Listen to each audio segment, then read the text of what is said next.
Question number 16 ध्यान दीजिए, miscellaneous exercise का है आपका चैप्टर 5 का क्वेश्चन नंबर 16। क्या दिया है? cos y is equal to x cos a plus y, right? And what you have to prove, dy upon dx is equal to cos square a plus y upon sin a। तो मैं आपको अक्सर बताता रहता हूं कि जब हम किसी चीज को डिफरेंशिएट करते हैं विद रिस्पेक्ट टू x, जैसे कहीं पर आ गया x क्यूब तो आप लिख दोगे 3x स्क्वायर। क्या लिखोगे? 3x।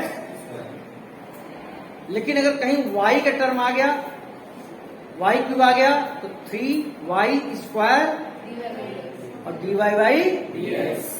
अब इसी चीज का जरा रेसिप्रोकल लिखा है, उल्टा कीजिए कि suppose you are differentiating anything with respect to y means dx upon dy, तब क्या केस होगा? तो जहां y आएगा y क्यूब का जगह 3y स्क्वायर लिख दोगे, और जहां x आएगा x को डिफरेंशिएट करोगे 3x स्क्वायर और लिखोगे dx अपॉन dy। मेरी बात समझ में आई? dy बाई dx में जब आप इस चीज को जानते हो कि x को केवल डिफरेंशिएट करेंगे, y को डिफरेंशिएट करेंगे, dy बाई dx में लिखेंगे, तो dx अपॉन dy में क्या करना है? We are differentiating x with respect to y, तो जो y आएगा उसको तो केवल डिफरेंशिएट करेंगे, और जहां जहां x आएगा डिफरेंशिएट करने के साथ साथ dx अपॉन dy लिखेंगे। समझ में आ गई बात? तो यहां पर थोड़ा ध्यान से देखिए, बहुत इजी क्वेश्चन है, बस एक सिंगल स्टेप का इशू है। सिंगल स्टेप का इशू का मतलब ये है कि x cos a plus y is equal to cos y। ध्यान देना, x इज इक्वल टू क्या हो जाएगा? cos y upon cos a plus. मैं देख रहा हूं कि मेरा जो आंसर आ रहा है उसमें कहीं पर भी x का जिक्र नहीं है, आंसर में y तो आ रहा है, तो x is equal to cos y upon cos a plus y दिया। Now dx upon dy, not dy by dx, dx upon dy। We are differentiating x with respect to y, तो यहां पर जब x आएगा तब dx upon dy लिखेंगे, otherwise नहीं लिखेंगे। तो यहाँ x आया, लिख दिया, यहाँ क्वेश्चन रूल लगेगा। डिनोमिनेटर क्या भाई? न्यूमरेटर cos y, बताओ क्या आएगा? जल्दी से dy बाई dx पर लिख देना, बता रखा है, माइनस इसका डिफरेंशिएशन क्या होगा?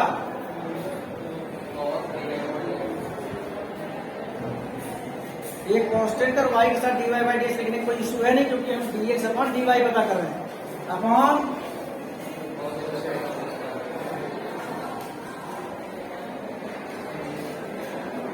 Minus cos a plus y sin y और minus minus cos a plus y cos y upon cos square a plus.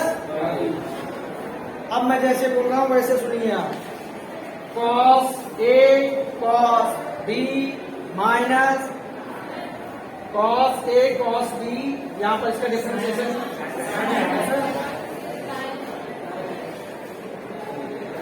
तो बेटा यहां पर cos a plus y minus sin y minus cos y, और cos का आएगा आपका minus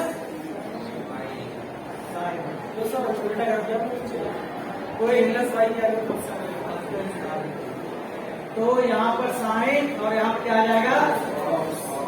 अब आप सोचिए, sin a cos ये है a plus Y minus cos A क्या होता है, साइन ए प्लस बी, और sine A minus B, sine A cos B minus cos A sine B sine A minus B. Sine A क्या है, ए plus, और B क्या है, upon, क्या बचेगा बेटा, a upon cos square a plus, ये किसकी वैल्यू है, d x upon D y की, तो d Y upon d x की क्या होगी, कॉस स्क्वायर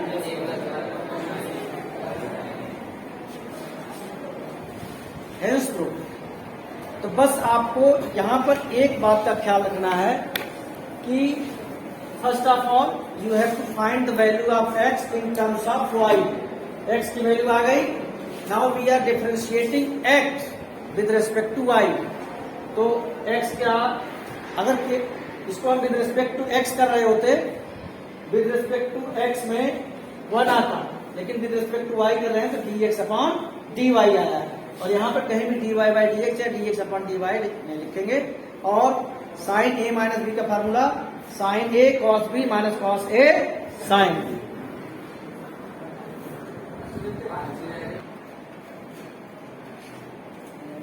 डी एक्स देखिए, D x upon D T, इस बात का ख्याल रखेंगे आप लोग, because this X has been expressed in the form of T, so we have to differentiate x with respect to t। ये कांस्टेंट है cos t का प्लस t sin t का, जब हम करेंगे डिफरेंशिएशन तो प्रोडक्ट रूल लगेगा। Product rule, first function differentiation of second function plus second function differentiation of first function. अगर दो फंक्शन है तो पहले को लिखो, दूसरे को, जैसे मैं t को लिखा और sin t का क्या आ गया, फिर साइन टी लिखा और टी का क्या आ जाएगा 1, तो आपका पूरा डिफरेंशिएशन हो गया, कॉस टी का माइनस साइन टी आ गया, और इसका क्या आ गया, T cos T plus sign T. अच्छी बात आपके लिए है, कैंसिल आउट हो गया, तो D x upon D t क्या आ गया आपका, ए टी कॉस टी। ऐसे ही वाई को थोड़ा सा समझने की कोशिश कीजिएगा, D Y upon D T, A sine T का क्या होता है माइनस, ब्रैकेट के अंदर काम होगा, टी कॉस टी का क्या होता है प्लस कॉस टी इंटू 1। अब ए कॉस टी, ठीक है, माइनस, पहले अंदर सॉल्व कर लेते हैं, minus T sine T plus cos T, A cos T plus T sine T minus, cancel out, क्या मिला आपको, ए टी साइन। तो पैरामेट्रिकल फंक्शंस के बारे में आप जानते हैं, d x upon D t आपके पास आ गया, d Y by d t आपके पास आ गया, तो d Y by D x कैसे निकालते हैं भाई, d Y by d t divided by D x upon, तो d Y by d t क्या है, और d x upon D t क्या है, सब चले गए, क्या आ गया, इसकी value d Y by D x की, तो बेटा डी स्क्वायर, अब यहां पर आ गया तुम्हारा टेन टी, तो पूछा क्या है, डी स्क्वायर टेन टी के फॉर्म में आ गया है, डी स्क्वायर वाई, पहले मैं d Y upon d x, आपका आ जाएगा tan t, d square y upon d x square is equal to tan t का सेक स्क्वायर, और d t upon D t upon d x की value क्या आएगी, यहां से देख के बताओ, ये d x upon D t की है, तो D t upon d x की क्या हो जाएगी, 1 अपॉन ए टी क्या आ गया आपका, ए कॉस ऊपर जाएगा तो क्या हो जाएगा, सेक टी, और नीचे तो क्या हो जाएगा, सेक क्यू टी अपॉन। तो आपको यहां तक करने में थोड़ा सा प्रोडक्ट रूल में साइन का प्लस माइनस का थोड़ा इशू बना के रखना, कहीं कोई गलती ना हो जाए, लेकिन वो समझ में आता। जैसे एक यहाँ कैंसिल आउट हो गया, वैसे वहां भी एक कैंसिल आउट हो गया। तो ये सारी चीजें इंडिकेट करते हैं कि हम सही चल रहे हैं, हमारा ट्रैक सही है। और dy by D x exam में हो सकता है केवल dy बाई डी एक्स तक आ जाए, तो tan t आ गया। अब उसके बाद जब b square y upon d x square निकालेंगे आप, तो tan t का सेक स्क्वायर t और dt अपॉन डी एक्स, और dt अपॉन डी एक्स की वैल्यू, ये dx अपॉन dt की वैल्यू है, तो dt अपॉन डी एक्स की वैल्यू आ जाएगी आपकी 1 upon a t cos t. और आपने पूरा सॉल्व कर लिया, और इसमें ज्यादा कुछ हो नहीं सकता। कॉस टी को भी बन गए तो sec t sec q t a. Okay, question number 80, y is equal to absolute value का साइन लेगा, तो f dash x exist for all real x and find if, means इसका डेरिवेटिव एग्जिस्ट करता है, ऐसा बोल रहा है, तो वो आप पता करो। तो यहां पर आपको दो चीजें लिखनी पड़ेगी, क्या, y is equal to x cube, okay, और y इज इक्वल टू, यही तो होता है इसका मतलब, जो एब्सोल्यूट वैल्यू का साइन लग रहा है, कि होता क्या है, मैं आपको बताऊं, इस चीज को आप कई लोग नहीं जानते होंगे। आप लोग 3 लिख देते हो, और इसमें भी लिख देते हो 3, ये तो सीखा है आपने। इसके अंदर जो होगा बाहर आके पॉजिटिव हो जाएगा। पॉजिटिव होता कैसे है ये तो समझो। मैंने आपको बताया ये चीज हो जाती है x if x greater than 0 यानी पॉजिटिव, और ये चीज हो जाती है minus x if x less than, यहाँ x लेस देन 0 है, माइनस से 0 से कम होता है, तो क्या आएगा इसका आंसर, माइनस, इसलिए प्लस होगा। x ग्रेटर देन 0 होगा तब तो पॉजिटिव में आएगा, और लेस देन 0 होगा तो निगेटिव में। तो निगेटिव में था वो बेचारा पहले से, तुमने उसके साथ निगेटिव और लगा दिया। तो इसलिए कुछ बच्चे कहते हैं इतना सब कुछ पढ़ने से अच्छा है ये बता दो कि या में से बाहर निकलेंगे तो आंसर प्लस में आ जाएगा, बस ज्यादा प्रेशराइज मत करो। तो अब आपको मैं कहूं कि बेटा dy बाई डी एक्स निकालो, यानी ये फंक्शन दिया है, fx दिया है, शायद fx दिया है, सॉरी मैंने y लिख दिया है, fx लिख देते हैं, function in the form of x।